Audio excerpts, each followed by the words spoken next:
Hi guys, ఈ వీడియోలో మనం అసలు ఎంసెట్ కౌన్సిలింగ్ అంటే ఏంటి, అలాగే అసలు ఎంసెట్ కౌన్సిలింగ్ లో ఎటువంటి స్టెప్స్ ఉంటాయి, అలాగే ఈ కౌన్సిలింగ్ కి మనకి ఎటువంటి డాక్యుమెంట్స్ కావాలి అని డీటెయిల్ గా డిస్కస్ చేస్తాను. మీరు ఏపీ ఆర్ తెలంగాణ ఏ ఎంసెట్ రాసినా మీకు ఈ వీడియో అనేది హెల్ప్ అవుతుంది. అలాగే స్టెప్స్ లో లాస్ట్ స్టెప్ అయితే చాలా చాలా ఇంపార్టెంట్, మీకు ఎవరు ఏ వీడియోస్ లో చెప్పరు. కాబట్టి వీడియోని ఏమాత్రం స్కిప్ చేయకుండా లాస్ట్ వరకు చూడండి. అసలు first what is EAMCET counselling, అసలు కౌన్సిలింగ్ అంటే ఏంటో చూద్దాం. కౌన్సిలింగ్ అంటే ఏం లేదు, ఆల్రెడీ మీరు ఎంసెట్ ఎగ్జామ్ అయితే రాశారు. మీరు ఎంసెట్ ఎగ్జామ్ రాసిన తర్వాత ఇంజనీరింగ్ కాలేజ్ లో జాయిన్ అవ్వాలి అనుకుంటే మీరు ఈ కౌన్సిలింగ్ అనేది పెట్టాల్సి ఉంటుంది. మీకు ర్యాంక్ వచ్చినంత మాత్రాన మీకు సీట్ ఇవ్వరు కదా, దానికి ఒక ప్రాసెస్ ఉంటుంది. ఆ ప్రాసెస్సే కౌన్సిలింగ్ అంటాం. ఇప్పుడు వచ్చేసరికి అసలు కౌన్సిలింగ్ లో ఏ స్టెప్స్ ఉంటాయో చూద్దాం. మెయిన్ గా 5 స్టెప్స్ అయితే ఉంటాయి. ఫస్ట్ వచ్చేసరికి రిజిస్ట్రేషన్, సెకండ్ వచ్చేసరికి డాక్యుమెంట్ వెరిఫికేషన్, అలాగే థర్డ్ వచ్చేసరికి వెబ్ ఆప్షన్స్, అలాగే ఫోర్త్ వచ్చేసరికి సీట్ అలాట్మెంట్, అలాగే ఫిఫ్త్ ఆప్షన్ వచ్చేసరికి కాలేజ్ రిపోర్టింగ్. మీకు అసలు ఈ 5 స్టెప్స్ జరగాలంటే ఫస్ట్ మీకు నోటిఫికేషన్ అనేది రావాలి. ఏపీ వాళ్ళకైతే ఏపీ గవర్నమెంట్ నుంచి, అలాగే తెలంగాణ అయితే తెలంగాణ గవర్నమెంట్ వాళ్ళు మీకైతే అఫీషియల్ గా నోటిఫికేషన్ అనేది రిలీజ్ చేస్తారు. ఈ నోటిఫికేషన్ లో ఆ 5 స్టెప్స్ కి సంబంధించిన డేట్స్ అయితే రిలీజ్ చేస్తారు. ఏ స్టెప్ ఏ డేట్ రోజున స్టార్ట్ అవుతుంది, ఏ డేట్ రోజు ఎండ్ అవుతుంది అని క్లియర్ గా నోటిఫికేషన్ ఇస్తారు. మీకు వన్స్ ఆ నోటిఫికేషన్ వచ్చాక ఫస్ట్ స్టెప్ వచ్చేసరికి ఇందాక చెప్పినట్లుగా రిజిస్ట్రేషన్. మీరైతే మనీ ఫీజు కట్టి రిజిస్టర్ అవ్వాల్సి ఉంటుంది. నేను రీసెంట్ గా ఇన్స్టాగ్రామ్ లో కౌన్సిలింగ్ గురించి రీల్ చేస్తే చాలా మంది అడిగిన క్వశ్చన్ ఏంటంటే, అన్న మనీ పే చేయాలన్నావు కదా, ఎక్కడ పే చేయాలి అని నన్ను చాలా మంది క్వశ్చన్ అడిగారు. మీరు ఎక్కడ పే చేస్తారంటే మీకు అఫీషియల్ గా గవర్నమెంట్ వెబ్సైట్ ఉంటుంది. ఏపీ వాళ్ళకైతే ఏపీఎస్హెచ్ఈ అని, అలాగే తెలంగాణ వాళ్ళకైతే టీఎస్సిహెచ్ఈ అని. ఆ అఫీషియల్ వెబ్సైట్స్ లింక్ డిస్క్రిప్షన్ లో ఇస్తాను. మీకు నోటిఫికేషన్ వచ్చిన తర్వాత మీరు ప్రాసెస్ అనేది ఆ వెబ్సైట్ లో చేయాల్సి ఉంటుంది. అలాగే చాలా మంది రిజిస్ట్రేషన్ ఫీజు ఎంత ఉంటుంది అన్న అని అడుగుతున్నారు. యావరేజ్ గా ఓసీ అండ్ ఓబీసీ వాళ్ళకైతే 1200 ఉంటుంది, ఎస్సీ ఎస్టీ వాళ్ళకైతే 600 ఉంటుంది. మీరు రిజిస్ట్రేషన్ లో అయితే బేసిక్ డీటెయిల్స్ అన్ని ఫిల్ చేసుకుంటారు, like name, date of birth, mail, ఇలా ప్రాసెస్ ఉంటుంది. అవన్నీ ఫిల్ చేశాక మీరు పేమెంట్ అయితే చేయాల్సి ఉంటుంది. వన్స్ పేమెంట్ అయ్యాక ఒకసారి చెక్ చేసుకోండి. మీకు పేమెంట్ లో debit card, credit card, UPI కూడా ఉంటుంది. వన్స్ పేమెంట్ అయ్యాక ఆ పేమెంట్ అయ్యిందా లేదా, సక్సెస్ఫుల్ అని వచ్చిందా లేదా అని ఒకసారి చెక్ చేసుకోండి. ఎందుకంటే మీకు ఈ స్టెప్ అవ్వకుండా రిమైనింగ్ స్టెప్స్ ఏవి చేయలేరు. కాబట్టి పేమెంట్ అయిన తర్వాత ఒకసారి ఖచ్చితంగా చెక్ చేసుకోండి. నెక్స్ట్ స్టెప్ లోకి వెళ్లే ముందు ఇంకా మీరు మన వీడియోని లైక్ చేయకపోతే లైక్ చేసి మన ఛానల్ సబ్స్క్రైబ్ చేయండి. అలాగే డిస్క్రిప్షన్ లో మన WhatsApp channel and Telegram page link ఇచ్చాను, ఒకసారి అక్కడ వెళ్ళి ఫాలో అవ్వండి. ఎందుకంటే ఏమన్నా చిన్న చిన్న అప్డేట్స్ ఇవ్వాలంటే వీడియో చేయలేం కదా, కాబట్టి అక్కడ సింపుల్ గా అక్కడ అప్డేట్ చేస్తూ ఉంటా. సెకండ్ వచ్చేసరికి డాక్యుమెంట్ వెరిఫికేషన్.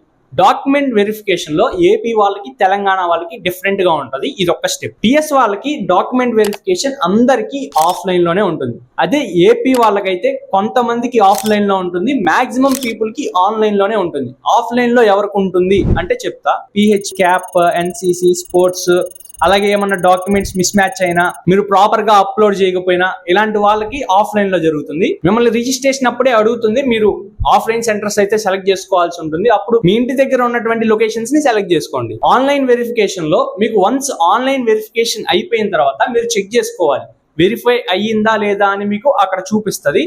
ఆన్లైన్ వెరిఫికేషన్ అయిపోయిన తర్వాత కొంతమందికి ఏవన్నా ఫైల్స్ మీరు అప్లోడ్ చేసినవి ఏదన్నా కరెక్ట్ గా లేకపోతే మీకు చూపిస్తుంది. మీరు మళ్ళీ అప్లోడ్ చేస్తే ఆ డాక్యుమెంట్స్ అనేవి మళ్ళీ వెరిఫై అవుతాయి. కాబట్టి డాక్యుమెంట్ వెరిఫికేషన్ అప్పుడు కొంచెం జాగ్రత్తగా చెక్ చేసుకోండి. ఇప్పుడు వచ్చేసరికి ఈ కౌన్సిలింగ్ కి మన దగ్గర ఎటువంటి డాక్యుమెంట్స్ ఉండాలి అని డీటెయిల్ గా చూద్దాము. ఫస్ట్ వచ్చేసరికి హాల్ టికెట్. మీరైతే ఆల్రెడీ ఎంసెట్ ఎగ్జామ్ రాసేసారు, మీ దగ్గర హాల్ టికెట్ ఉంటుంది. కాబట్టి ఒకవేళ లేకపోయినా ఆన్లైన్ లో ఒకసారి మళ్ళీ చెక్ చేసి అవైతే జిరాక్స్ తీసి పెట్టుకోండి. సెకండ్ వచ్చేసరికి ర్యాంక్ కార్డ్. మీ ఎంసెట్ రిజల్ట్స్ అయితే ఎప్పుడు వస్తాయో అప్పుడే ఇంకా ర్యాంక్ కార్డు కూడా వస్తుంది, కాబట్టి అది కూడా డౌన్లోడ్ చేసి పెట్టుకోండి. నెక్స్ట్ వచ్చేసరికి ఆధార్ కార్డ్. అందరి దగ్గర ఎలాగో ఆధార్ కార్డు ఉంటుంది కాబట్టి ఆధార్ కార్డు కూడా మీ దగ్గర పెట్టుకోండి. నెక్స్ట్ వచ్చేసరికి 10th సర్టిఫికేట్. 10th ఎస్ఎస్సి అయితే ఎస్ఎస్సి, మీరు ఏ బోర్డు లో చదివితే ఆ బోర్డు మార్క్ షీట్ ఉంటుంది కదా అది. నెక్స్ట్ 11th and 12th మీకు ఒక మార్క్ షీట్ అయితే వస్తుంది, ఆ మార్క్ షీట్ కూడా దగ్గర పెట్టుకోండి. అలాగే మీకు 12th అయిపోయిన తర్వాత మీ కాలేజ్ వాళ్ళు టీసీ ఇస్తారనమాట, ట్రాన్స్ఫర్ సర్టిఫికేట్ అని. అది కూడా మీ దగ్గర పెట్టుకోండి. మీ కాలేజ్ వాళ్ళు 12th ఎక్కడైతే కంప్లీట్ అయిందో అక్కడికి వెళ్ళి అడగండి, మీకు ఫీజు డ్యూస్ ఏం లేకపోతే వాళ్ళే ఇస్తారు. అది కూడా తెచ్చి మీ దగ్గర పెట్టుకోండి, ఇంకా మీరు మీ కాలేజీలో తీసుకోకపోతే. నెక్స్ట్ వచ్చేసరికి మీ దగ్గర మీరు చదివిన 6th క్లాస్ నుంచి 12th క్లాస్ వరకు స్టడీ సర్టిఫికేట్స్ ఉండాలి. అసలు స్టడీ సర్టిఫికేట్స్ ఏందని కూడా కొంతమంది అడిగిన వాళ్ళు ఉన్నారు. మీరు ఎక్కడైతే చదువుతారో మీకు అక్కడ స్టడీ సర్టిఫికేట్ ఇస్తారు. మీరు ఒకవేళ 6th 7th అప్పుడు కూడా మీరు ఎక్కడైతే ఏ స్కూల్లో అయితే చదివారో ఆ స్కూల్ వాళ్ళు మీరు ఇక్కడ చదివారు అన్నట్టుగా ఇస్తారన్నమాట ఆ సర్టిఫికేట్. మీ దగ్గర 6th నుంచి 12th వరకు ఉండాలి. ఒకవేళ తీసుకోకపోతే ఖచ్చితంగా తీసుకోండి. నెక్స్ట్ వచ్చేసరికి ఇన్కమ్ సర్టిఫికేట్. ఇన్కమ్ సర్టిఫికేట్ మీ దగ్గర ఓల్డ్ ఉంటే దాన్ని రెన్యువల్ చేసుకోండి. చాలా ఈజీ ప్రాసెస్ అనమాట. మీది పాతది తీసుకొని వెళ్తే సచివాలయం దగ్గరికి ఆర్ మీ సేవ దగ్గరికి వాళ్ళు దాన్ని అప్డేట్ చేస్తారు. దాన్ని మీకు పెద్ద ప్రాసెస్ ఏం పట్టదు. ఒకవేళ లేకపోతే మీరు ఖచ్చితంగా తీసుకోవాలి. నెక్స్ట్ వచ్చేసరికి క్యాస్ట్ సర్టిఫికేట్. ఎవరికైతే క్యాస్ట్ సర్టిఫికేట్ ఎలిజిబుల్ ఉందో ఎల్సీ, ఓసీ, జనరల్ వీళ్ళకి అవసరం లేదనుకుంటా. ఏ కేటగిరీ వాళ్ళు ఆ కేటగిరీకి సంబంధించిన క్యాస్ట్ సర్టిఫికేట్ లేకపోతే వాళ్ళు ఖచ్చితంగా క్యాస్ట్ సర్టిఫికేట్ అయితే తీసుకోండి. అలాగే ఓసీ వాళ్ళకైతే క్యాస్ట్ సర్టిఫికేట్ అవసరం లేదు, ఈడబ్ల్యూఎస్ అని ఉంటుంది. దానికి కూడా ఎలిజిబిలిటీ క్రైటీరియా ఉంటుంది. అవి ఒకసారి చెక్ చేసుకొని మీకు ఈడబ్ల్యూఎస్ వస్తే కనుక మీరు ఈడబ్ల్యూఎస్కి అప్లై చేసుకోండి. అది కూడా అప్డేటెడ్ ఉండాలి, చెక్ చేసుకోండి. దీనివల్ల మీకు 10% దాకా రిజర్వేషన్ కూడా వస్తుంది. అలాగే ఎవరైనా ఫిజికల్లీ ఛాలెంజ్డ్ ఇలాంటి సర్టిఫికేట్స్ కూడా ఉంటాయి. ఎన్సీసీ, స్పోర్ట్స్, మీరు వాటిలో ఎట్లయినా ఉంటే ఆ సర్టిఫికేట్స్ కూడా ఇంకా మీరు గ్యాదర్ చేసుకోకపోతే అవి కలెక్ట్ చేసుకోండి. ఇంకా ఏమన్నా నేను మిస్ చేసి ఉంటే సర్టిఫికేట్స్ అన్ని కలిపి ఒక డాక్యుమెంట్ లో పెట్టి నేను కింద డిస్క్రిప్షన్ లో ఇస్తాను లింక్. మీరు ఖచ్చితంగా అది చెక్ చేయండి. ఎందుకంటే ఏమైనా మిస్ అయినా మీకు అక్కడ కవర్ అవుతాయి. అలాగే మీరు డాక్యుమెంట్ వెరిఫికేషన్ కి ఆఫ్లైన్ లో వెళ్ళేటప్పుడు అన్ని ఒరిజినల్ అయితే తీసుకొని వెళ్ళాలి. అలాగే వాటితో పాటు ఒక 3 sets black and white xerox తీసుకోండి. వాటిని కూడా క్యారీ చేయండి. 1 set ఆఫ్ ఒరిజినల్, అలాగే 3 sets వచ్చేసరికి జిరాక్స్ బ్లాక్ అండ్ వైట్ సరిపోతాయి. నెక్స్ట్ మన కౌన్సిలింగ్ లో 3rd స్టెప్ వచ్చేసరికి వెబ్ ఆప్షన్స్. ఇది చాలా మెయిన్ స్టెప్ అనమాట. మీ కాలేజ్ సెలెక్ట్ చేసేది, డిసైడ్ చేసేది ఈ స్టెప్. చాలా మందికి మంచి ర్యాంక్ వచ్చినా వెబ్ ఆప్షన్స్ పెట్టుకోవటం రాకుండా ఫెయిల్ అయిన వాళ్ళు చాలా మంది ఉన్నారు నా ఫ్రెండ్స్ లోనే. కాబట్టి మీరు వెబ్ ఆప్షన్స్ అనేది చాలా అంటే చాలా జాగ్రత్తగా పెట్టాలి. ఈ వెబ్ ఆప్షన్స్ గురించి నేను ఇంకా ఒకసారి డీటెయిల్ గా చేస్తున్నాను. అసలు ఎలా పెట్టాలి ఏంటి అనేసి ఈ వీడియోలో చెప్తే చాలా లెంత్ అయిపోతుంది. ఒక వీడియో చెప్తాను మీకు, మళ్ళీ దాంట్లో చాలా డీటెయిల్ గా చెప్తాను. అసలు వెబ్ ఆప్షన్స్ అంటే ఏంటంటే మీరు కాలేజెస్ అన్ని ఒక ఆర్డర్ లో పెడతారనమాట. దాంట్లో ప్రయారిటీతో సెట్ చేసుకుంటూ వెళ్తారు.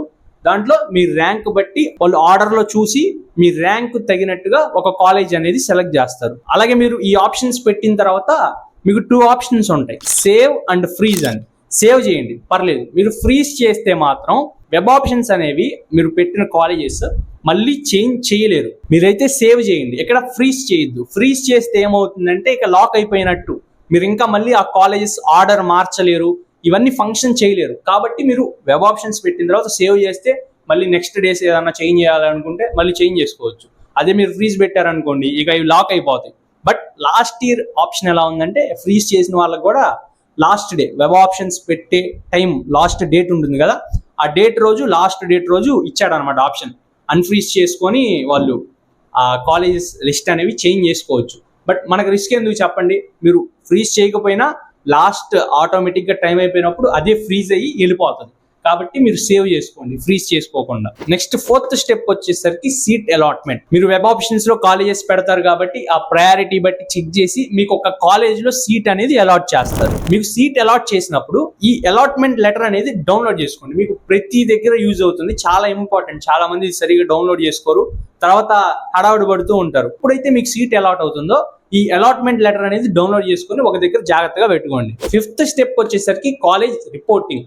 మీకు సీట్ అలాట్ అయిన తర్వాత మీకు ఒక కాలేజ్ వస్తుందని చెప్పా కదా, మీరు ఆ కాలేజ్కి వెళ్ళి వాళ్ళు ఇచ్చిన డేట్ లో రిపోర్ట్ చేయాలి. అందరికి ఒకే డేట్ ఇస్తారు, మీరు వెళ్ళి ఆ కాలేజ్ లో రిపోర్ట్ చేయాలి. రిపోర్ట్ అంటే ఏం లేదు, మళ్ళీ మీరు హడావిడి పడాల్సినంత అవసరం ఏం లేదు. జస్ట్ వెళ్ళి మీరు అడ్మిషన్ తీసుకునేటట్లు. మాక్సిమం కాలేజెస్ అయితే అప్పటికప్పుడు ఫీజు కట్టండి, మీ ఒరిజినల్ సర్టిఫికేట్లు తీసుకొని రండి అని అడగవు. నాకు తెలిసినంత వరకు ఏ కాలేజెస్ అలా అడగవు. ఇప్పుడు చెప్పేది మాత్రం చాలా ఇంపార్టెంట్, ఎవరు అంత డీటెయిల్ గా చెప్పరు.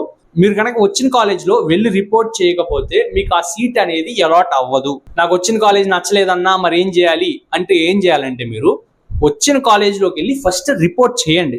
రిపోర్ట్ చేసిన తర్వాత మీరు మళ్ళీ సెకండ్ కౌన్సిలింగ్ అయితే అటెండ్ అవ్వచ్చు. మీరు మళ్ళీ సెకండ్ కౌన్సిలింగ్ కి అటెండ్ అయ్యి వెబ్ ఆప్షన్స్ అయితే పెట్టండి. వెబ్ ఆప్షన్స్ లో కాలేజెస్ పెట్టండి, మీకు నచ్చినవే పెట్టండి. మీకు కనుక అక్కడ మళ్ళీ కాలేజ్లో సీట్ రాకపోతే, మీరు ఫస్ట్ కాలేజ్లో రిపోర్ట్ చేశారు కదా, మీకు ఆ సీట్ ఉంటుంది. అదే మీకు సెకండ్ కౌన్సిలింగ్లో కనుక కాలేజ్లో ఏదన్నా కాలేజ్లో సీట్ కనుక వస్తే ఫస్ట్ కౌన్సిలింగ్లో వచ్చిన సీట్ అనేది ఉండదు. మీకు సెకండ్ కౌన్సిలింగ్లో ఏ కాలేజ్ వస్తుందో ఆ కాలేజ్కి వెళ్ళాలి, మీకు బాగున్నా బాగాలేకపోయినా. కాబట్టి ఈ స్టెప్ అనేది చాలా జాగ్రత్తగా పెట్టండి. ఈ పాయింట్ మీకు అర్థం కాకపోతే మళ్ళీ స్కిప్ చేసి జాగ్రత్తగా వినండి. నేను అందుకనే ఫస్ట్ కౌన్సిలింగ్లో రిపోర్ట్ చేయమంటున్నా. ఎందుకంటే ఒకవేళ మీకు సెకండ్ కౌన్సిలింగ్లో కూడా సీట్ రాలేదనుకోండి, మీకు అడ్మిషనే లేదు, మీరు బీటెక్ మళ్ళీ ఎక్కడో దగ్గరికి వెళ్ళి డబ్బులు కట్టుకొని జాయిన్ అవ్వాలి. ఒకవేళ థర్డ్ కౌన్సిలింగ్ లేకపోతే ఆల్రెడీ ఫస్ట్ కౌన్సిలింగ్ అయిపోయింది, సెకండ్ కౌన్సిలింగ్ అయిపోయింది. మీరు ఫస్ట్ కౌన్సిలింగ్ లోకి వెళ్ళి ఏ కాలేజ్లో రిపోర్ట్ చేయరు, సెకండ్ కాలేజీలో వెబ్ ఆప్షన్స్ లో అసలు కాలేజే రాదు. కాబట్టి వెబ్ ఆప్షన్స్ పెట్టేటప్పుడు కూడా మీరు ఎక్కువ ఆప్షన్స్ పెట్టుకోండి, ఎక్కువ ఆర్డర్లో పెట్టుకోండి. దాని గురించి డీటెయిల్గా చెప్తానులేండి. కాబట్టి మీరు ఫస్ట్ కౌన్సిలింగ్ లో వచ్చిన కాలేజ్కి వెళ్ళి రిపోర్ట్ చేసి సెకండ్ కౌన్సిలింగ్ లో మళ్ళీ వెబ్ ఆప్షన్స్ మంచి కాలేజ్ వచ్చేటట్టు పెట్టుకుంటే మీకు సెకండ్ కౌన్సిలింగ్ లో సీట్ వచ్చింది అనుకోండి, అప్పుడు ఫస్ట్ కౌన్సిలింగ్ లో సీట్ అయితే ఉండదు. ఒకవేళ సెకండ్ కౌన్సిలింగ్ లో సీట్ రాకపోతే మీకు ఫస్ట్ కౌన్సిలింగ్ లో మీరు వెళ్ళి రిపోర్ట్ చేస్తారు కదా, అక్కడ సీట్ అంతే ఉంటుంది. ఇదన్నమాట ప్రాసెస్. చాలా మందికి కౌన్సిలింగ్ ప్రాసెస్ అనేది హార్డ్ గా ఉంటది, సరిగా అర్థం కాదు. ఫస్ట్ లో నాకు కూడా అర్థమయ్యేది కాదు. మీకు గనక అర్థం కాకపోతే ఎవరో ఒకళ్ళు మీ ఫ్రెండ్స్ లో బాగా కౌన్సిలింగ్ గురించి తెలిసి, లేకపోతే ఒక టాపర్ ఫ్రెండ్ పట్టుకోండి, వాడు ఏం పెట్టినా మీకు చెప్పమనండి. ఏం చేసిన వెబ్ ఆప్షన్స్ కానీ ఆ డాక్యుమెంట్స్ కానీ వాడిని పట్టుకుంటే మీకు పని అయిపోయింది ఈజీగా. మీకు ఇదంతా అర్థం కాకపోతే ఒకడు ఖచ్చితంగా తెలిసినోడు ఉంటాడు మీ గ్యాంగ్ లో, వాడిని పట్టుకొని వాడు ఏ స్టెప్ చేస్తే మీరు ఆ స్టెప్ చేయండి, ప్రశాంతంగా కౌన్సిలింగ్ అయిపోయింది. కాబట్టి కౌన్సిలింగ్ అనేది చాలా జాగ్రత్తగా చూసుకోండి. మనం అప్కమింగ్ వీడియోస్ లో కూడా క్లియర్ గా చెప్తాము. నేను మాక్సిమం అన్ని కవర్ చేశాను. ఏమన్నా మిస్ అయ్యి ఉంటే మన వాట్సాప్ ఛానల్లో పోస్ట్ చేస్తాను, అలాగే డిస్క్రిప్షన్ లో డాక్యుమెంట్ లో మీకు ప్రొవైడ్ చేస్తాను. కాబట్టి ఇంకా మీరు మన వీడియోని లైక్ చేయబోతే లైక్ చేసి మన ఛానల్ని సబ్స్క్రైబ్ చేయండి. That's it guys.